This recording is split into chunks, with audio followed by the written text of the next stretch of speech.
Assalamualaikum warahmatullahi wabarakatuh. Oke, teman-teman, terima kasih atas waktunya. Mohon maaf, kita akan rutin mungkin di tiap hari Jumat ya.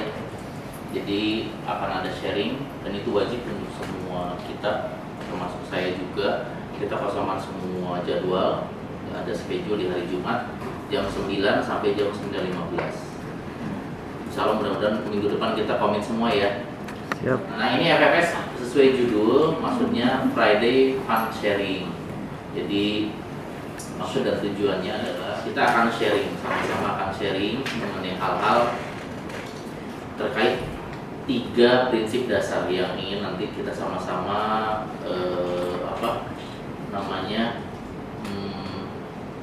dalami gitu ya, kita pelajari, karena memang 3 hal ini menurut saya selama kita bekerja di perusahaan terutama ya atau dimanapun ini akan sangat berguna untuk kita kalau kita menggali apa saja yang ada di dalam 3 prinsip dasar ini. Ya semangatnya kita belajar bersama, improve bersama ya, mudah-mudahan kita bisa sukses bersama seperti itu. Oke, kita mulai. Yang pertama mengenai pekerjaan atau bekerja. Pertama adalah kita open mind sesuai dengan salah satu values kita ya. Perusahaan kita MA Group ini punya values ya, salah satunya adalah open mind. Ya kita harus terbuka, kita harus open mind, kita harus punya jiwa di mana jangan baper kalau dikritik, jangan sungkan untuk minta dikritik, jangan takut kalau kita dikritik gitu ya. Kemudian yang kedua, jangan ragu kalau kita mau menyampaikan ide kepada rekan kerja atau kepada atasan. Sekalipun kepada atasan, misalkan kita berbeda pendapat, jangan ragu. Ini salah satu prinsip dasar yang ada di dalam pekerjaan. Yang ketiga adalah jangan ragu juga menyampaikan, jangan ragu bilang kalau misalkan kita sedang overload gitu ya, atau sedang benar-benar nggak bisa lagi menerima pekerjaan karena memang pekerjaannya sudah terlalu banyak, ya nggak usah sungkan.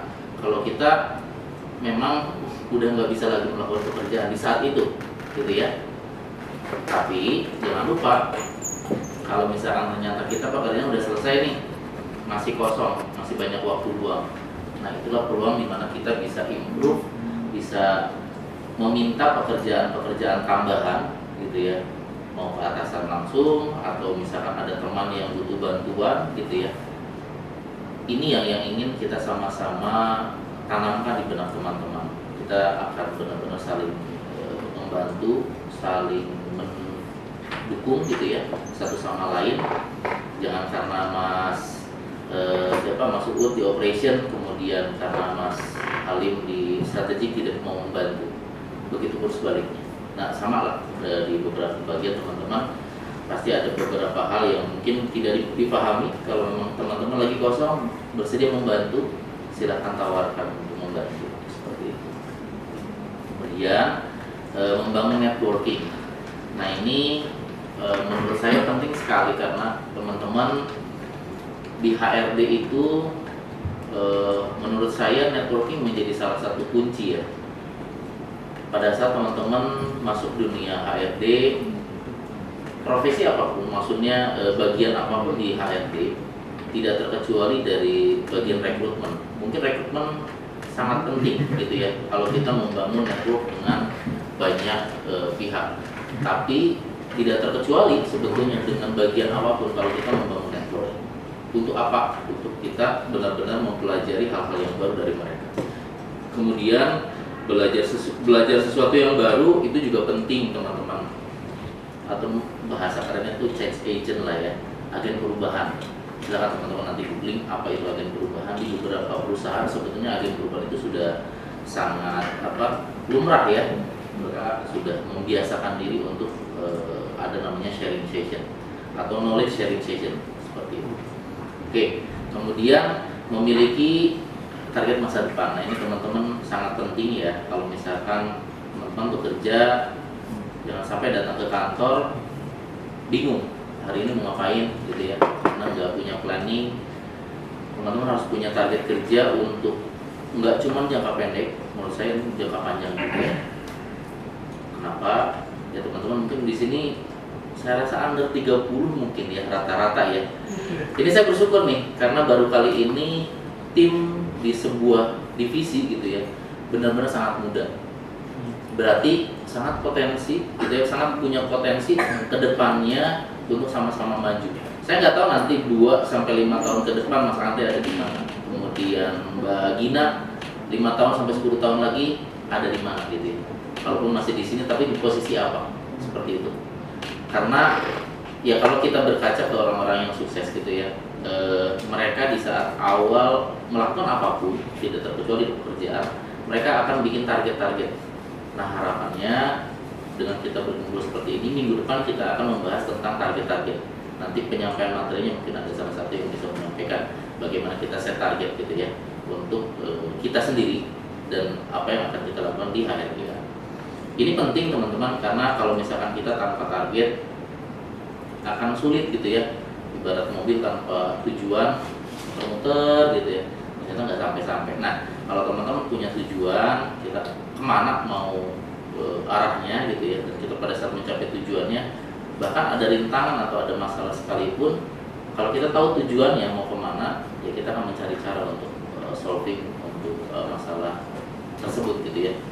Oke, kemudian terakhir, hanya niatkan bekerja untuk ibadah. Jadi teman-teman, ya sekali lagi kalau misalkan teman-teman kerjanya diniatkan untuk sesuatu yang lebih besar dari pekerjaan itu sendiri, saya yakin teman-teman nggak akan merasa wajar sih ya manusiawi kalau orang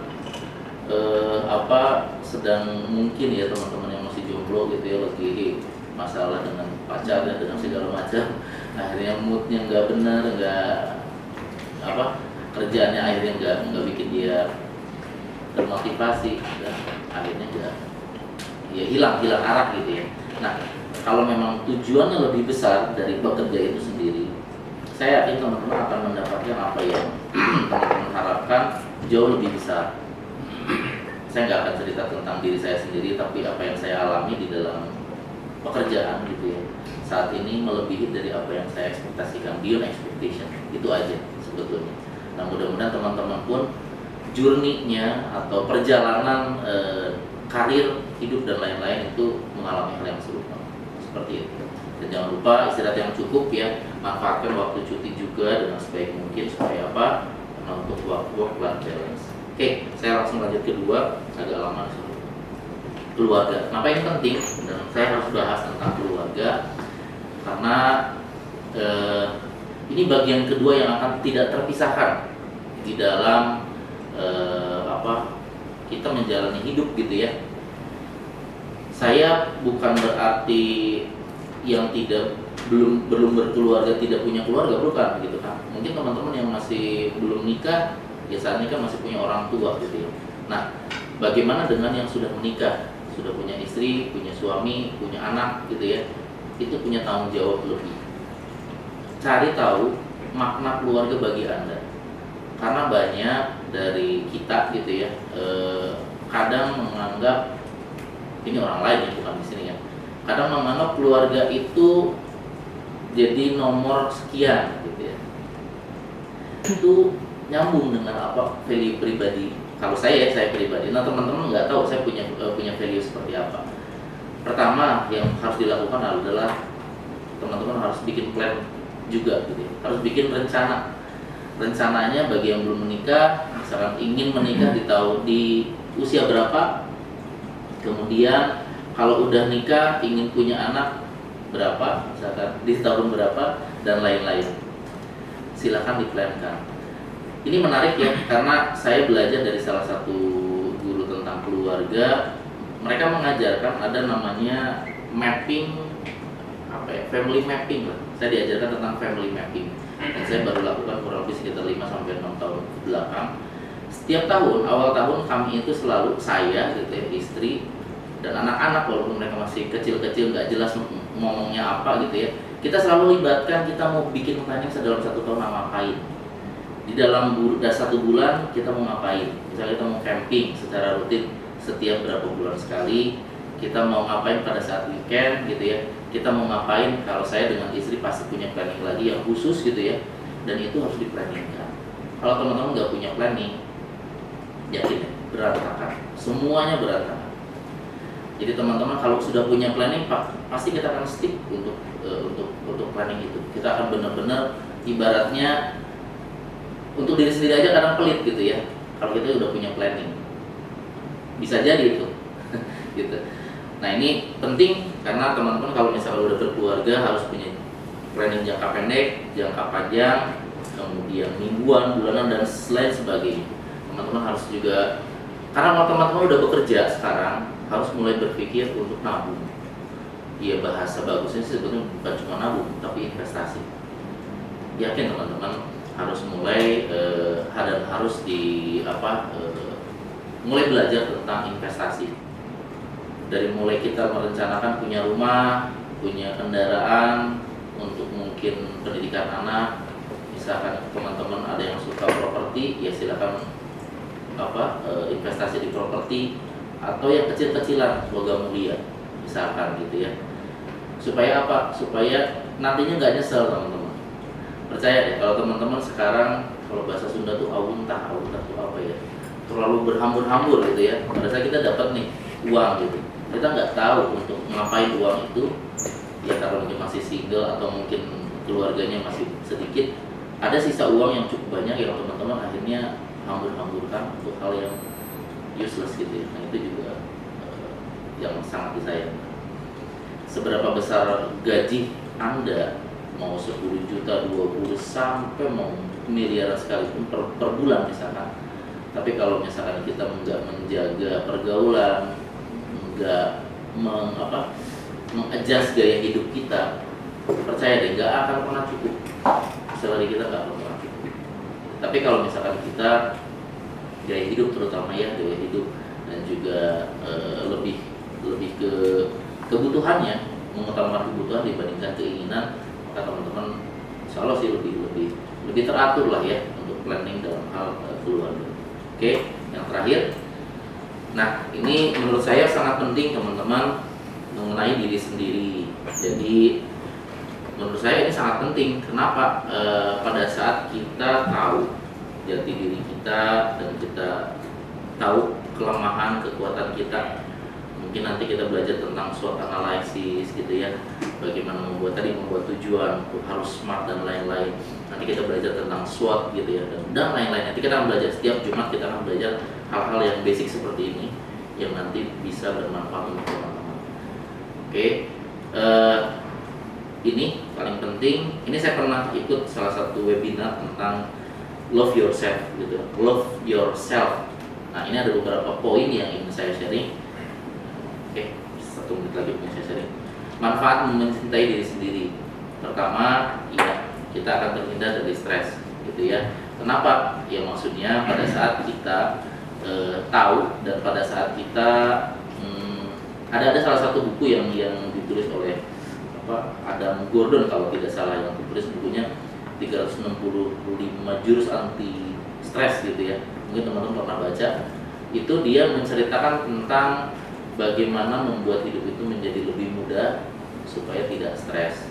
Jadi orang yang mencintai diri sendiri akan memiliki tingkat kepercayaan diri yang memang lebih tinggi dibandingkan orang-orang yang, maaf ya, kadang dia nggak suka dengan dirinya sendiri, dia selalu takut dengan kelemahan dirinya gitu ya, dan dia selalu cemas gitu ya dengan apa yang dia takutkan, padahal itu tidak pernah jadi kenyataan.